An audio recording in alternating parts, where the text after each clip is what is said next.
करते हैं अगली खबर का। मध्य प्रदेश में दलित वोट बैंक पर बीजेपी और कांग्रेस दोनों का फोकस है। बाबा साहब की 131वीं जयंती पर दोनों ही दल ने दलित वोटर्स को साधने की कोशिश की। इससे एक बात तो साफ है कि बीजेपी और कांग्रेस ने अपना अपना नैरेटिव तैयार कर लिया है।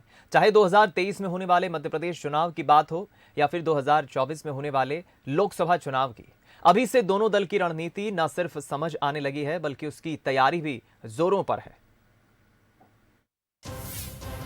महू में मिशन 2023 की तैयारी, दलित को रिझाने की बारी। अब की बार वोट किस ओर? बीजेपी और कांग्रेस में मची होड़।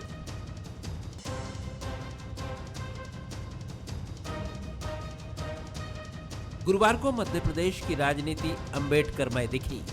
बाबा साहब की जन्मभूमि महू से बीजेपी और कांग्रेस ने दलित वोट बैंक को साधने की कोशिश की।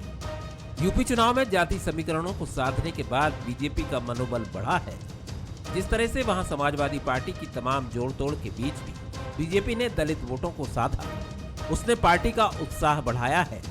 यूपी में कभी दलितों की पार्टी मानी जाने वाली बीएसपी भी अप्रत्यक्ष तौर पर बीजेपी का ही समर्थन करती दिखी। यदि यूपी का यही फार्मूला बीजेपी एमपी में भी लागू कर पाती है तो यूपी सा ही नजारा मध्य प्रदेश में भी दिख सकता है। यही वजह है कि सत्ताधारी बीजेपी ने अंबेडकर के बहाने दलित वोटर्स को लुभाने के लिए करीब 65,000 बूथों पर अंबेडकर जयंती बनाई।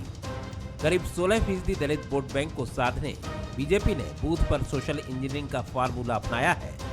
जिन बाबा साहब ने संविधान दिया, वोट का अधिकार दिया, उन बाबा साहब को कांग्रेस ने कोशिश ये की कि वो कभी उस अधिकार जो के कारण संसद में चुनाव जीत के ना जा पाए।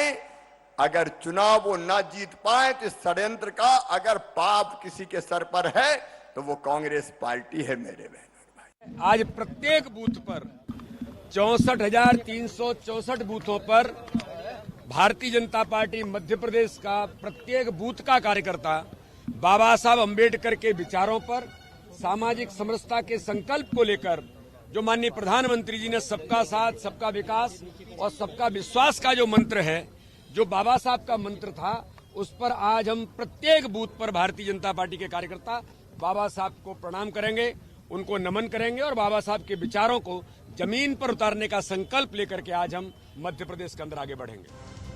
दलित पर राजनीति नई नहीं है। सत्ता में लंबे वक्त तक बने रहने के लिए दलित आदिवासी वोट जरूरी है।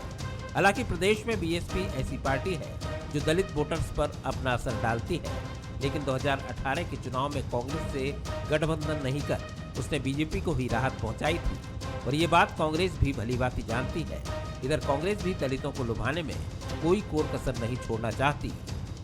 बाबा साहब अम्बेडकर को आज हम प्रणाम करते हैं, नमन करते हैं।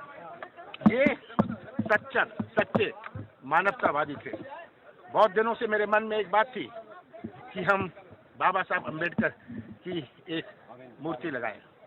तो हमने ये तय किया है कि सबसे बड़ी मूर्ति, मानवता मूर्ति, स्टैचू ऑफ ह्यूमैनिटी हम मध्य प्रदेश में बनाएंगे बाबा साहब की, और सबका सहयोग लेंगे। वहीं आंकड़े बताते हैं कि 230 सीटों वाली मध्य प्रदेश विधानसभा में 35 सीटें अनुसूचित जाति के लिए आरक्षित हैं। इनमें से पिछले विधानसभा चुनाव में बीजेपी को 18 सीटें मिली और कांग्रेस के खाते में 16 सीटें गईं, तो बीएसपी को महज 1 सीट ही मिली थी। इनके अलावा 28 से 30 सीटें ऐसी हैं जहां दलित मतदाता जीत हार में अहम भूमिका निभाते हैं। 2018 के चुनाव में बीजेपी को इन आरक्षित सीटों पर नुकसान उठाना पड़ा था। यही वजह है कि बीजेपी के साथ कांग्रेस भी इस बड़े वोट बैंक को लुभाने का कोई मौका नहीं छोड़ना चाहती। Bureau report, Bansal news.